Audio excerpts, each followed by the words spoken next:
C'est un numéro spécial sur l'immigration et l'importance de la main-d'œuvre et des entrepreneurs issus d'autres communautés, de gens qui ont décidé de venir s'installer au Québec, venir s'installer dans la région de Québec pour venir contribuer à l'économie et à l'entrepreneuriat d'ici.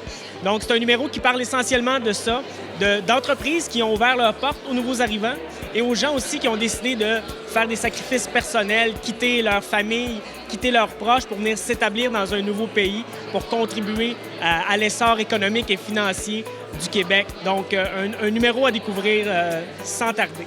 Puis comment vous vous sentez à l'idée d'être à ce premier lancement du magazine Affaires en tant qu'éditeur? Bien, effectivement, c'est mon premier lancement de magazine Affaires en tant qu'éditeur. Très heureux d'y avoir participé, très heureux de voir aussi toute la vitalité de la communauté d'affaires de la région de Québec. Surtout heureux de voir tout ce maillage, les liens qui se tissent entre les différentes entreprises, les différents entrepreneurs.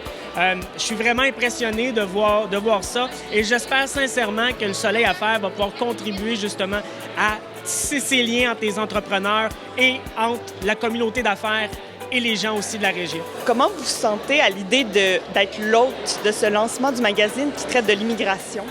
C'est vraiment une fierté parce que moi, issue de l'immigration, je pense que c'est vraiment important de promouvoir l'entrepreneuriat immigrant et aussi tout ce qu'on peut apporter aussi dans cette société quand on est accompagné des bonnes personnes. Puis, tu sais, je pense que la diversité, c'est ça qui fait la plus de richesse dans notre société. Alors, moi, je suis contente d'avoir trouvé ma plus one. Puis, c'est... merci! Et c'est ça, donc c'est vraiment une fierté. Puis, merci au Soleil les Affaires aussi pour être là, ou avoir passé à nous. C'est quoi que les défis en tant qu'entrepreneur qui arrive dans un nouveau pays, qui veut se lancer en affaires? Il y en a plusieurs. Comment vous avez vécu ça? Oui, mais je pense que les défis, c'est beaucoup, tu sais, c'est beaucoup de se faire confiance au départ parce qu'étant donné qu'on ne parle pas la langue, qu'on a des craintes par rapport à quelle est cette nouvelle société dans laquelle j'arrive, c'est beaucoup nous-mêmes qui nous mettons nos barrières lorsqu'on commence. Mais je pense que de se faire confiance puis de commencer un petit pas à la fois, de trouver l'aide aux bonnes places, de faire appel aux bonnes ressources, puis je pense que tout est possible quand on veut, puis quand on déploie les efforts aussi.